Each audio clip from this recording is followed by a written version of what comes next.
The emergency lights flashed an angry red across the bridge of the Arcturian vessel, Starweaver. Commander Zaxlera's silver-scaled hands gripped her command chair as another system failure alert screamed through the ship's speakers.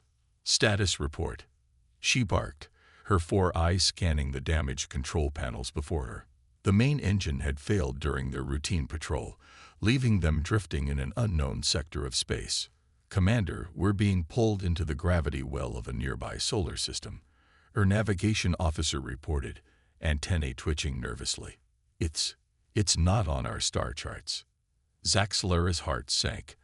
Uncharted space meant unknown dangers, and with their engines dead, they were as helpless as newly hatched younglings. As the ship drifted closer to the system's third planet, their sensors began picking up thousands of artificial satellites and spacecraft. "An inhabited world," she whispered. In their weakened state, this could either be their salvation or their doom. The communication system crackled to life, and a message in an unknown language came through. Their universal translator took a few moments to process it. "This is Earth Space Control. Unidentified vessel. You appear to be in distress. Do you require assistance?" The voice sounded oddly warm, despite its professional tone. Zaxlera had dealt with many species in her career, but most would have already targeted their weapons at an unknown ship entering their territory. "This is Commander Zaxlera of the Arcturian Defense Fleet," she responded. "We've suffered critical engine failure and are unable to maintain orbit." There was a brief pause before the reply came. "Understood, Commander. We're dispatching rescue vessels to assist with stabilization. Please maintain your current trajectory." Within minutes, several smaller ships approached the Starweaver. Their design was unlike anything Zaxlera had ever seen, seemingly crude by Arcturian standards, yet somehow elegant in their simplicity. The humans, as they called themselves, worked quickly to stabilize her ship and guide it to their orbital repair station. Zaxlera watched in amazement as their repair crews adapted their equipment to work with her ship's alien technology. That was when she first met James Chen. The human engineer walked onto her bridge with a confident stride that caught her attention immediately. Unlike the perfectly calculated movements of her own species, there was something almost musical about the way he moved. "Commander," he said with a slight bow, his dark eyes twinkling with curiosity. "I'm Chief Engineer James Chen. I've looked at your engine system, and I think we can help. You understand our technology?" Zaxlera asked, surprised. The Arcturian drive system was considered one of the most advanced in known space. James smiled, running a hand through his black hair. "Not entirely, but engines are engines. They all follow the same basic principles of physics. We might not have your level of advancement, but we're pretty good at fixing things we don't fully understand." Over the next few hours, Zaxlera watched in fascination as James and his team worked on the engine. Instead of following standard repair protocols, they improvised solutions using a combination of Arcturian and human technology. It was completely unorthodox, possibly even dangerous, but somehow it worked. "Your approach to problems is unusual," she commented as James emerged from the engine room, his face smudged with engine grease. "That's a polite way of saying crazy," he laughed, wiping his hands on a cloth. "But sometimes crazy works. Your engine should be stable now, though I'd recommend a proper overhaul at your earliest convenience." Something stirred in Zaxlera's heart as she watched him explain the repairs. His species was younger than hers, their technology less advanced, yet they possessed an innovative spirit that her people had lost long ago in their pursuit of perfection. As the repair work concluded and diplomatic channels opened between their peoples, Zaxlera found herself hoping that this wouldn't be her last interaction with the fascinating humans, especially their uniquely creative engineer. Little did she know, this was just the beginning of a story that would change both their species forever. 2 weeks after the emergency repair, Commander Zaxlera found herself spending more time in the human space station than she had planned. The diplomatic talks between Earth and Arcturus were proceeding well, but it was the humans' way of life that fascinated her most. She watched from the observation deck as James worked with his team, testing the newly repaired systems on her ship. The humans laughed and joked while they worked, something unheard of among her people's rigid engineering teams. "Credit for your thoughts?" James asked, appearing beside her. He had learned this phrase was a common human expression, though he still sometimes mixed up their sayings. "Your species is different," Zaxalara said, her 4 eyes blinking in sequence, a sign of deep thought among her people. "You reproduce naturally, without genetic planning." "It seems so." "Messy, primitive," James suggested with a smile. "Wonderful," she corrected him. "My people haven't experienced natural birth in over 5 centuries. Everything is calculated, engineered, planned to the smallest detail." James leaned against the railing, his face showing genuine curiosity. "How does that work, if you don't mind me asking?" "We have breeding centers," she explained. "Genetic material is carefully selected, combined, and grown in artificial chambers. Each new Arcturian is designed for their future role in society." "That sounds," James paused, choosing his words carefully, "efficient. But don't you miss the surprise of not knowing who your child might become?" The question struck Zaxalara deeply. In all her years, she had never considered this perspective. Their conversation was interrupted by Dr. Sarah Martinez, the station's chief medical officer, who had been studying the biological data both species had agreed to share.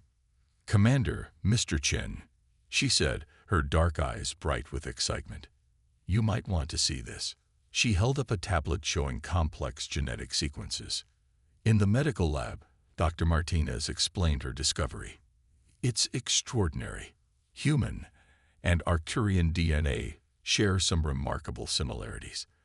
Despite evolving on different planets, there are compatible elements we've never seen between 2 species before."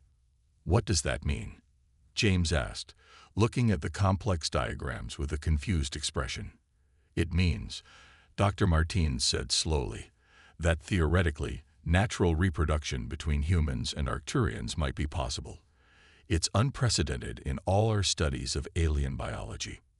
Zaxalara felt her scales flush a slight blue, the Arcturian equivalent of blushing. She noticed James looking anywhere but at her. The news spread quickly through both the station and diplomatic channels. Some reacted with excitement, others with concern. The Arcturian Science Council demanded immediate research into this phenomenon. Later that evening, Zaxalara found James in the station's garden area, a place he often went to think. The artificial gravity was slightly lowered here, making the plants sway gently as if in a breeze. "Does this discovery make you uncomfortable?" she asked directly, in typical Arcturian fashion. James laughed softly. "A little, but mostly because everyone's suddenly very interested in human-Arcturian relationships. The scientists are treating us like some kind of fascinating experiment." "My people have always believed we were above natural reproduction," Zaxalara admitted. "We thought it was primitive, but watching how humans care for their young, how they form families, it's making many of us question our assumptions." "That's what humans do best," James said with a grin. "We make people question things, usually by accident." As they talked into the night, sharing stories about their different cultures, neither of them realized they were being watched. In the Arcturian High Council chambers, debates were already raging about the implications of this discovery. On Earth, scientists and politicians were having similar discussions. But for Zaxalara and James, sitting in that peaceful garden, none of that mattered. They were simply 2 beings from different worlds, finding out they might not be so different after all.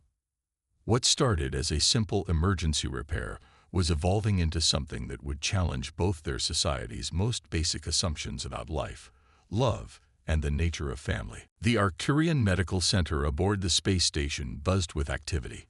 Doctors and scientists from both species hurried through the corridors, carrying data tablets and specimens. At the center of all this excitement were Commander Zaxalara and James Chen, though they wished they weren't. "Another blood sample," James sighed as an Arcturian doctor approached with a needle. That's the third one this week. The results are fascinating, the doctor said, his white scales gleaming under the medical bay lights. Your DNA structure shouldn't be compatible with ours. And yet, Zaxalera watched from her examination bed as they took James's blood. Over the past month, their relationship had grown closer, even as they became the focus of intense scientific study. The medical community was obsessed with understanding how human and Arcturian biology could possibly work together. Look at this, Dr. Martins said, pulling up a holographic display. Human DNA has an unusual ability to adapt and bond with compatible alien genetic material. We've never seen anything like it. The image showed strands of DNA dancing together, human and Arcturian genetic code intertwining in ways that defied conventional science. But what makes humans so special? Zaxalera asked, her 4 eyes fixed on the display. Dr. Martinez smiled. We think it's because humans evolved on a planet with extremely diverse life forms. Your species developed on a world with very uniform biology. Humans had to be adaptable just to survive. James laughed. So we're basically genetic chameleons. In a way, the doctor nodded. Your DNA has a remarkable ability to find compatible points with other species. It's like having a universal power adapter that can work with any outlet. Later that evening, James and Zaxalera escaped the medical bay for some peace in their favorite spot, the garden. The news of their compatibility had spread throughout both their worlds, making them the subject of endless discussion and debate. My mother sent me a message today, James said, lying back on a bench. She wants to know if she should start planning for grandchildren yet. Zaxalera's scales flushed blue. My genetic council is equally interested. They've never dealt with natural reproduction before. They keep sending me pamphlets about proper genetic responsibility. Is it scary for you? James asked softly. The idea of natural reproduction, I mean. Your people haven't done it for centuries. She thought for a moment. It's terrifying and exciting. My whole life, everything has been planned and controlled. This is something new. Their conversation was interrupted by an urgent call from the medical bay. Dr. Martins wanted to see them immediately. When they arrived, they found both human and Arcturian doctors gathered around a series of test results. Their faces showed a mix of shock and excitement. We've run every possible test, Dr. Martinez explained. The compatibility between your species isn't just theoretical. It's actually enhanced. Any child from such a union would likely have the best traits of both species. Enhanced? James asked. The Arcturian doctor stepped forward. Human adaptability combined with Arcturian physical capabilities, improved immune systems, enhanced cognitive abilities, potentially even better physical attributes than either parent species. Zaxalera felt her heart's racing. So it's not just possible, it's beneficial. Dr. Martinez finished. Evolution tends to favor beneficial mutations and combinations. This could be the start of something extraordinary. As they left the medical center that night, James and Zaxalera walked in thoughtful silence. The weight of this discovery hung over them, not just as two individuals growing closer, but as representatives of a possible new chapter in both their species' history. Well, James finally said with a nervous laugh, I guess this gives star-crossed lovers a whole new meaning. Zaxalera's translator took a moment to process the idiom, but when it did, she couldn't help but laugh too. Here they were, defying not just social norms, but the very laws of biology as their people understood them. Neither of them knew it yet, but their own personal discovery was about to change everything. The news about human Arcturian compatibility reached both governments faster than a quantum transmission. Commander Zaxalera stood before the holographic projection of the Arcturian High Council, her silver scales gleaming under the harsh lights of the communication room. This is unacceptable, Council Leader Vexthor's voice boomed through the speakers. 500 years of careful genetic planning, and you want to throw it away for natural reproduction with an alien species. James watched from the corner of the room, feeling helpless. He understood enough Arcturian to know things weren't going well. With respect, Council Leader, Zaxlera replied firmly, the genetic compatibility shows potential benefits we never imagined possible. Human DNA could strengthen our species. Or pollute it, another council member snapped. Commander, you were designed to lead our fleet, not to experiment with primitive breeding methods. After the transmission ended, Zaxlera's shoulders slumped. James stepped forward and placed a gentle hand on her arm. That bad, huh? They're threatening to remove me from command, she said quietly. 5 generations of my line have served as fleet commanders. They say I'm dishonoring that legacy. Before James could respond, his own communicator beeped. Earth's diplomatic corps wanted to speak with him urgently. The human representatives weren't any more supportive. Mr. Chen, you need to understand the delicacy of this situation, Ambassador Williams said, her face stern on the video screen. Some nations are concerned about giving the Arcturians access to human genetic material. They fear it could be weaponized. Weaponized? James exclaimed. We're talking about the possibility of children, not weapons. Children who would have enhanced abilities, the ambassador pointed out. There are concerns about creating a new species we can't control. That evening, James and Zaxlera met in secret in the station's maintenance section, away from prying eyes and ears. The hum of machinery provided cover for their conversation. My people think your DNA will contaminate our genetic purity, Zaxlera said, her 4 eyes showing signs of stress. And my people think your people will use it to create super soldiers, James replied with a bitter laugh. Why does everyone want to turn something beautiful into something dangerous? A maintenance robot whirred past them, oblivious to their troubles. Zaxlera watched it go, thinking how even this simple machine had more freedom than they did right now. What do we do? She asked. I don't want to lose my command, but I don't want to lose you either. James paced the narrow corridor. Humans were good at finding solutions to impossible problems. It was time to prove that. We could go public, he suggested. Not with our personal relationship, but with the scientific data. Show both our peoples that this isn't about weapons or contamination. It's about growth, adaptation, bringing out the best in both species. Zaxlera's scales brightened slightly, a sign of hope in her species. The medical research does show remarkable positive potential. If we could get Dr. Martinez and the Arcturian medical team to present their findings. Exactly, James nodded. Make it about science, not politics. Humans tend to get excited about new discoveries, especially ones that prove we're more special than we thought. They spent the next few hours planning their approach. It was risky. They could both lose everything if it went wrong. But as they talked, they realized they had already found something worth fighting for. My people achieved their greatest advances by taking risks, James said softly. Maybe it's time for your people to take one too. Zaxlera touched his hand, a gesture she had learned from him. You humans have a way of making impossible things seem possible. As they parted that night, neither knew that events were already in motion that would make their diplomatic troubles seem small in comparison.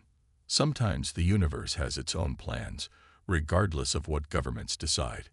And in Zaxlera's body, unnoticed by any scan so far, something impossible was already beginning to grow. Dr. Martinez stared at her medical scanner for the 3rd time, hardly believing the readings.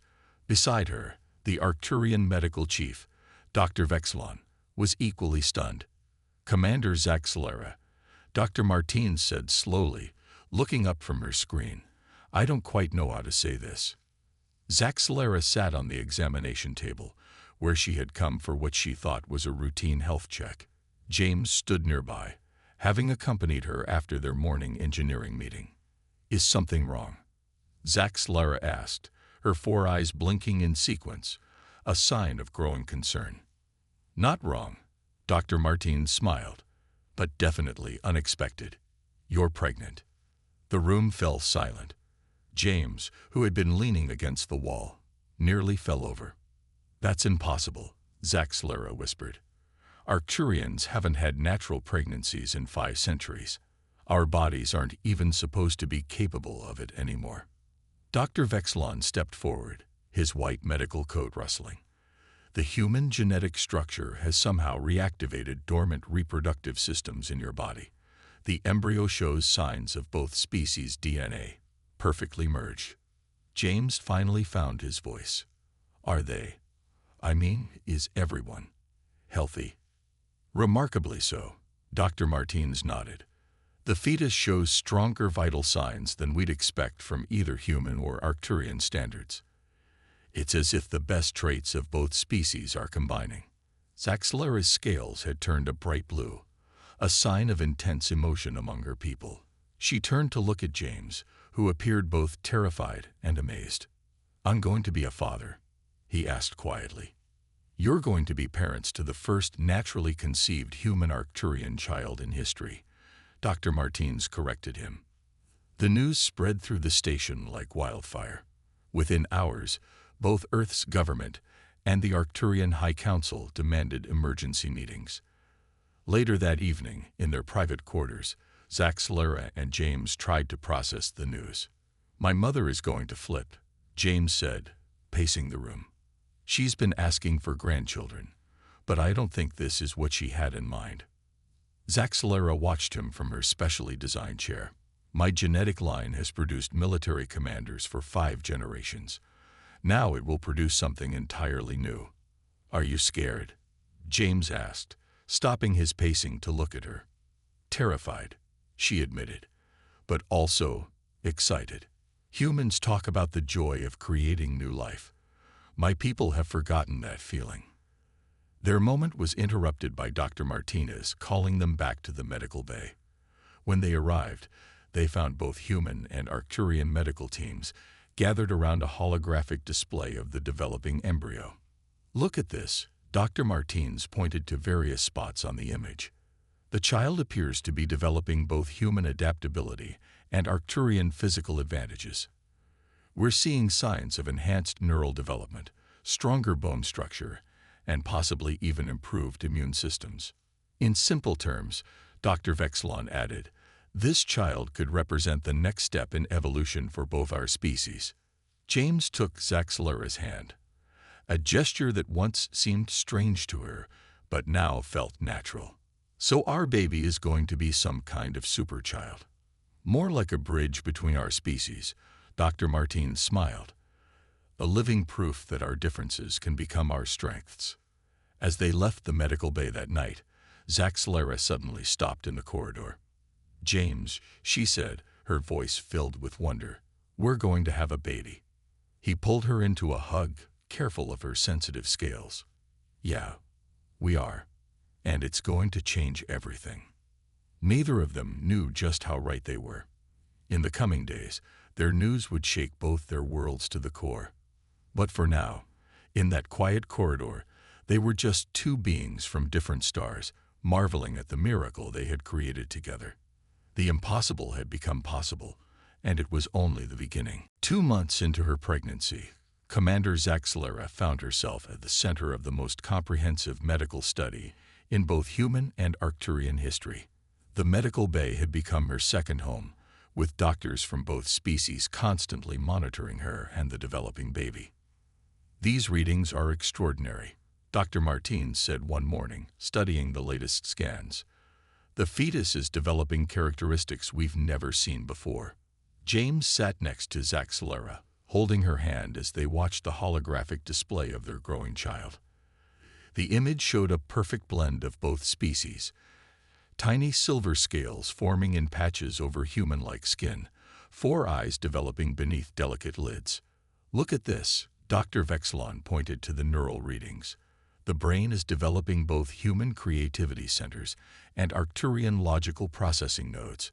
This child could have the best of both species' mental capabilities."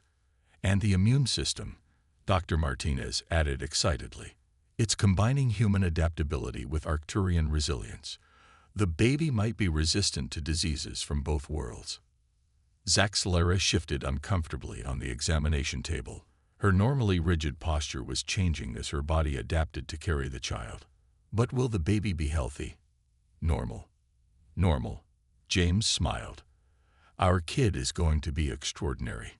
The medical team had discovered something remarkable.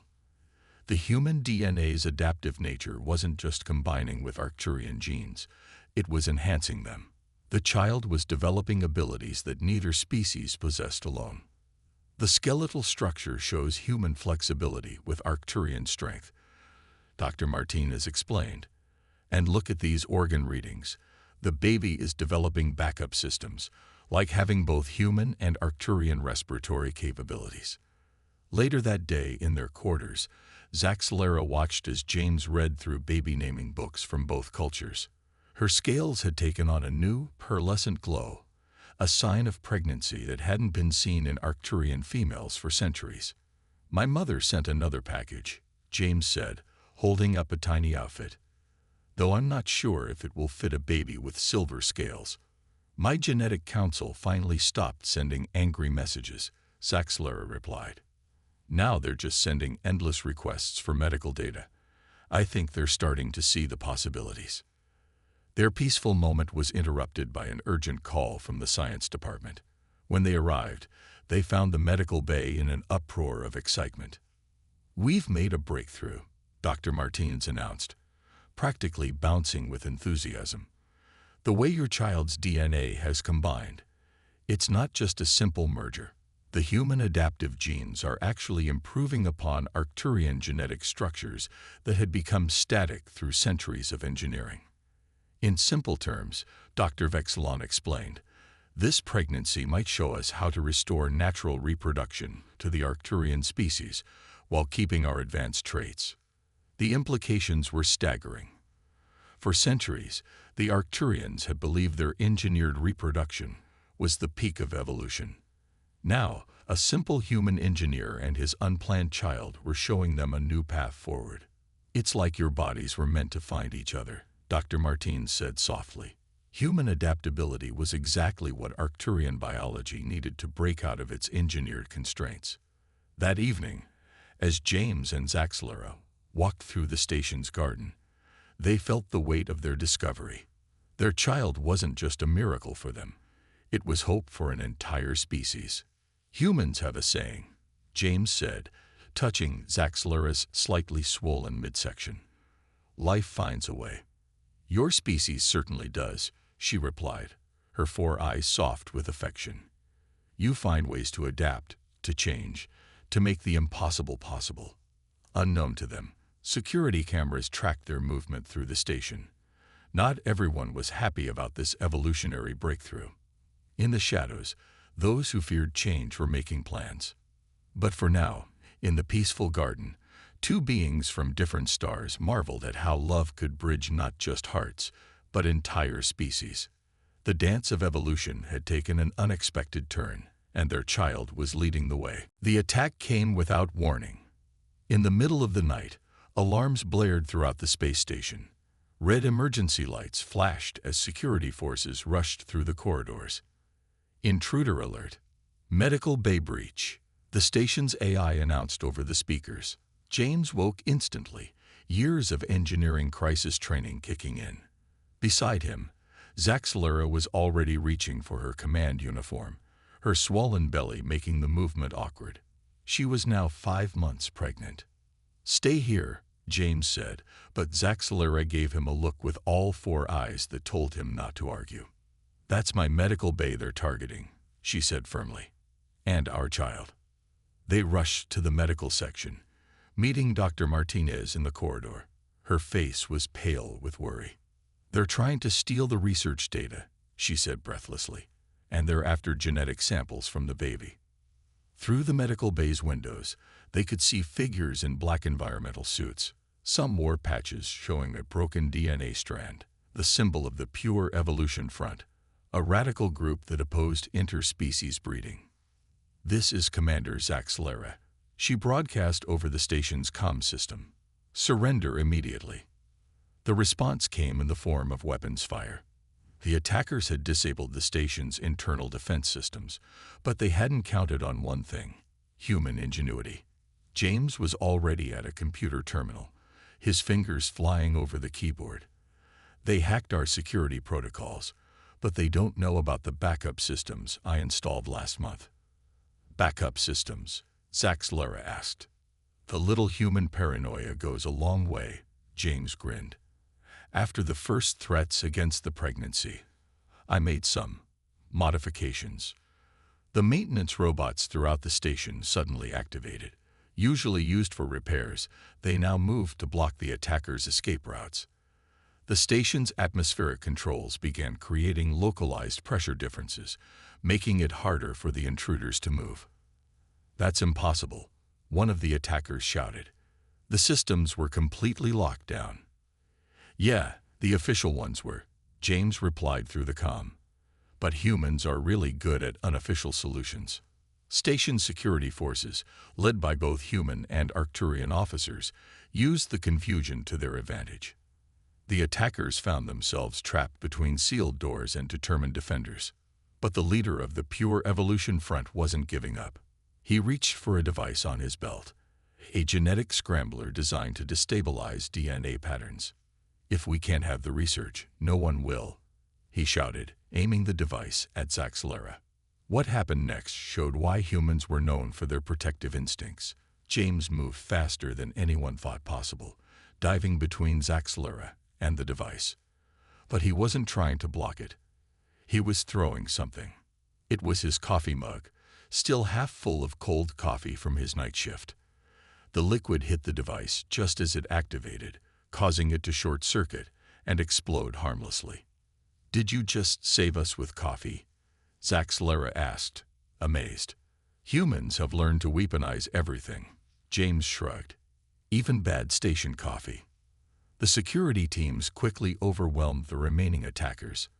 When they were unmasked, they found both humans and Arcturians among them, extremists from both species who feared the changes this pregnancy represented. Later, in the undamaged part of the medical bay, Dr. Martinez checked on the baby. "Perfect," she smiled, looking at the scans. "Strong heartbeat, active brainwaves. This little one is as adaptable as its father."